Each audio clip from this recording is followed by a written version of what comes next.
Hi friends, present Tollywood లో trend అవుతున్న latest updates ఏంటో ఈ వీడియోలో తెలుసుకుందాం. ఈ ఇయర్ సంక్రాంతి రేస్ లో రిలీజ్ అయ్యి మిక్స్డ్ టాక్ తెచ్చుకున్న గేమ్ చేంజర్ ఫిబ్రవరి 7th నుంచి అమెజాన్ ప్రైమ్ లో స్ట్రీమింగ్ అవబోతుంది. తెలుగు, తమిళ, కన్నడ వర్షన్ అమెజాన్ ప్రైమ్ లో స్ట్రీమింగ్ అవబోతున్నాయి. ఇక హిందీ వర్షన్ G5 లో స్ట్రీమింగ్ అవబోతుంది.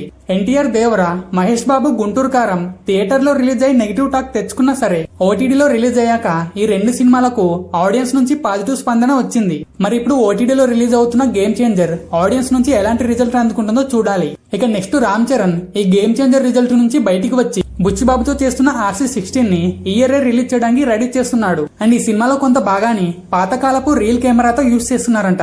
కారణం RC16 ని విలేజ్ బ్యాక్ డ్రాప్ లో తెరకెక్కిస్తూ 1980లో జరిగిన కథగా చిత్రీకరిస్తున్నారు. సో స్క్రీన్ ప్లే లో కూడా అప్పటి ఫీలింగ్ రావాలని ప్రజెంట్ డిజిటల్ కెమెరాని యూజ్ చేయకుండా ఒకప్పటి రీల్ కెమెరాని యూజ్ చేసి షూట్ చేయబోతున్నారంట.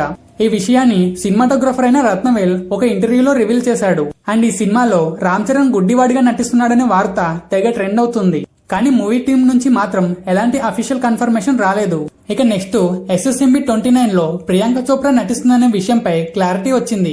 రీసెంట్ గా రాజమౌళి, ప్రియాంక చోప్రా, కీరవాణి కలిసి దిగిన ఫోటోని సోషల్ మీడియాలో షేర్ చేస్తూ క్లారిటీ ఇచ్చారు. కానీ ఈ సినిమాలో ప్రియాంక చోప్రా మహేష్ బాబుకి హీరోయిన్ గా కాకుండా వేరే ఇంపార్టెంట్ రోల్ ప్లే చేస్తుందని టాక్. సో ఈ సినిమాలో మహేష్ బాబు కి హీరోయిన్ గా హాలీవుడ్ కి చెందిన వేరే హీరోయిన్ ని తీసుకోబోతున్నారని talk. And Bollywood hero John Abraham కూడా SSMB 29 లో నటించబోతున్నాడని వార్తలు వస్తున్నాయి. అండ్ ఆ మధ్య సలార్ లో నటించిన పృథ్వీరాజ్ సుకుమారన్ కూడా ఈ సినిమాలో నటించబోతున్నారని వార్తలు వచ్చాయి. రీసెంట్ గా ఒక ఇంటర్వ్యూలో ఇదే విషయంపై పృథ్వీరాజ్ సుకుమారన్ ను అడిగితే ప్రజెంట్ డిస్కషన్ స్టేజ్ లో ఉంది, ఇంకా క్లారిటీ రాలేదని చెప్పాడు. సో ఈ విషయంపై అఫీషియల్ క్లారిటీ రాజమౌళి నుంచి రావచ్చు. అండ్ ఇదే ఇంటర్వ్యూలో పృథ్వీరాజ్ సుకుమారన్ ప్రభాస్ గురించి మాట్లాడుతూ ప్రభాస్ పై ఇంట్రెస్టింగ్ కామెంట్స్ చేశాడు. ప్రభాస్ కి తనకున్న స్టార్డమ్ ఏంటో తనకి తెలియదని, ప్రభాస్ సోషల్ మీడియాలో అసలు యాక్టివ్ గా ఉండడని చెప్పాడు. తనకు సంబంధించిన సోషల్ మీడియా అకౌంట్స్ లో కూడా ప్రభాస్ పోస్టులు పెట్టరని, తన టీంలో ఎవరో ఒకరు పెడుతుంటారని చెప్పాడు. అండ్ సలార్ టైంలో టీజర్ కు సంబంధించిన ఒక పోస్ట్ ను తానే అప్లోడ్ చేశానని చెప్పాడు.